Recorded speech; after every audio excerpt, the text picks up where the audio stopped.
ಗ್ಲಾರಿಸಿಡಿಯಾ ಸೆಪಿಯಮ್ ಅನ್ನೋದು ಲ್ಯಾಟಿನ್ ಹೆಸರು. ನಮ್ಮ ಸಾಮಾನ್ಯ ಭಾಷೆ ಒಳಗೆ ಗೊಬ್ಬರದ ಗಿಡ ಅಂತ ಕರಿತೇವೆ. ಮೂಲತಃ ಭಾರತದ ಅಲ್ಲದೇ ಇದ್ದರೂ ಸಹಿತ ಭಾಳ ವರ್ಷದಿಂದ ಭಾರತ ದೇಶದಾಗ ಸಿಗುತ್ತೆ. ಇದನ್ನು ಕತ್ತರಿಸಿ ಭೂಮಿ ಒಳಗೆ ಹಾಕೋದ್ರಿಂದ ಗ್ರೀನ್ ಮಲ್ಚಿಂಗ್ ಆಗತ್ತೆ ಅಂತ ಹೇಳ್ತಾರೆ. ಅಂದ್ರೆ ಇದರಲ್ಲಿ ನೈಟ್ರೋಜನ್ನು, ಫಾಸ್ಫರಸ್ಸು ಮತ್ತು ಪೊಟ್ಯಾಷಿಯಮ್ಮು ಸಾಕಷ್ಟು ಪ್ರಮಾಣದಾಗ ಐತಿ. ಅದು ನಮ್ಮ ಭೂಮಿಗೆ ಸಿಗ್ತೈತಿ ಅನ್ನೋ ಕಾರಣಕ್ಕೆ ಇದಕ್ಕೆ ಗೊಬ್ಬರದ ಗಿಡ ಅಂತ ಕರೀತಾರೆ. ಇನ್ನು 1 kg ಅಷ್ಟು ಇದ್ರ ಕಾಂಡ ಮತ್ತು ಎಲೆಗಳನ್ನು ಸೇರಿಸಿ 1 kg ಅಷ್ಟು ಆಗೋದು ತೊಗೊಂಡ್ರೆ ರಫ್ಲಿ ಹೇಳೋದಾದ್ರೆ ನೈಟ್ರೋಜನ್ 20 ರಿಂದ 30 ಗ್ರಾಮ್ನಷ್ಟು ಸಿಗುತ್ತೆ, ಫಾಸ್ಫರಸ್ 1 ರಿಂದ 2 ಗ್ರಾಮ್ನಷ್ಟು ಸಿಗುತ್ತೆ, ಪೊಟ್ಯಾಷಿಯಮ್ಮು 15 ರಿಂದ 20 ಗ್ರಾಮ್ನಷ್ಟು ಸಿಗುತ್ತೆ.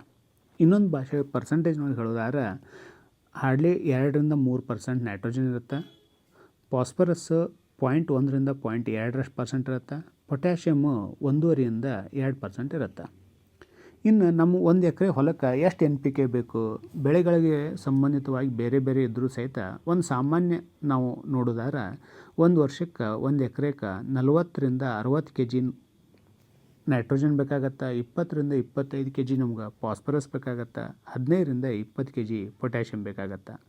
ಹಂಗಂದ್ರೆ ಎಷ್ಟು ಗಿಡ ಬೆಳಿಬೇಕಾಗ್ತೈತಿ ಅಂತ ನೋಡೋದಾದ್ರೆ ಒಂದು ರಫ್ಲಿ ನಾವು ಕ್ಯಾಲ್ಕುಲೇಷನ್ ಮಾಡಿದ್ರೆ, ಅಂದ್ರೆ ಈಗ ನೆಲದ ಮೇಲೆ ನೀರು ಕೊಡೋ ಪ್ರಮಾಣದ ಮೇಲೆ ಬೆಳೆ ಅವಲಂಬಿತ ಆಗಿರೋದ್ರಿಂದ ಒಂದು ಅಂದಾಜು ನೋಡಿದ್ರೆ ಒಂದು ವರ್ಷಕ್ಕೆ ಇಷ್ಟು ನಮ್ಗೆ NPK ಹಾಕಬೇಕಾತಂತಂದ್ರೆ ಒಂದು 2 ರಿಂದ 2.5 ಟನ್ನಷ್ಟು ನಾವು ಗ್ಲಾರಿಸಿಡಿಯನ್ನು ಕತ್ತರಿಸಿ ಭೂಮಿಗೆ ಸೇರಿಸ್ಬೇಕಾಗ್ತೈತಿ.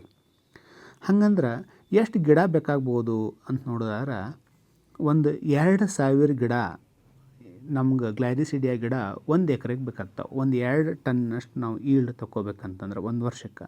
ಹಂಗಂದ್ರೆ ಫೆನ್ಸಿಂಗಿಗೆ ಅಂದ್ರೆ ಹೊಲದ ಸುತ್ತಲ ಹಚ್ಚೋದಾದ್ರೆ ಎಷ್ಟು ಡಿಸ್ಟೆನ್ಸ್ನಾಗ ಕುಂತಂತಂದ್ರೆ 2000 ಗಿಡ ಆಗ್ತಾವೆ ಅಂತ ನೋಡಿದ್ರೆ ಸುಮಾರು 50 ಸೆಂಟಿಮೀಟ್ರ್ ಅಂದ್ರೆ ಅರ್ಧ ಮೀಟ್ರಕ್ಕೆ 1 ಗಿಡ ಕುಣಿಸಿರೋ ಸಹಿತ ನಮಗೆ ಇದು ಹೊಲದ ಸುತ್ತಲ ಅರ್ಧ ಮೀಟ್ರಕ್ಕೆ 1 ಗಿಡ ಕುಂಡ್ರಿಸಿದ್ರೆ ಸುಮಾರು 1 ಎಕರೆಗೆ 2000 ಗಿಡ ಕುಂಡಿರ್ತಾವೆ. 2000 ಗಿಡ ಕುಂತಂದ್ರೆ 2 ಟನ್ನಷ್ಟು NPK ಸಿಗುತ್ತೆ. ಅದನ್ನ ಕತ್ತರಿಸಿ ನಾವು ಹಾಕೋದ್ರಿಂದ ಪ್ರತಿ ವರ್ಷ ಸುಮಾರು 2 ರಿಂದ 3 ಸಲ ಹಾಕ್ತೇವೆ.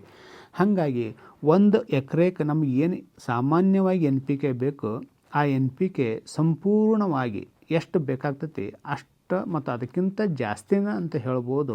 ಅಷ್ಟು ನಮಗೆ ಇದು ಗ್ಲಾರಿಸಿಡಿಯಾ ಸಸ್ಯದಿಂದ ಅಥವಾ ಗಿಡದಿಂದ ನಮಗಿದು ಸಿಗತ್ತೆ. ಸ್ನೇಹಿತರೆ, ಇದೊಂದು ಚಿಕ್ಕ ಮಾಹಿತಿ ನಿಮಗೆ ಉಪಯೋಗ ಅಂತ ಅನಿಸ್ತಂತಂದ್ರೆ ದಯವಿಟ್ಟು ಲೈಕ್ ಮಾಡಿರಿ. ಧನ್ಯವಾದಗಳು.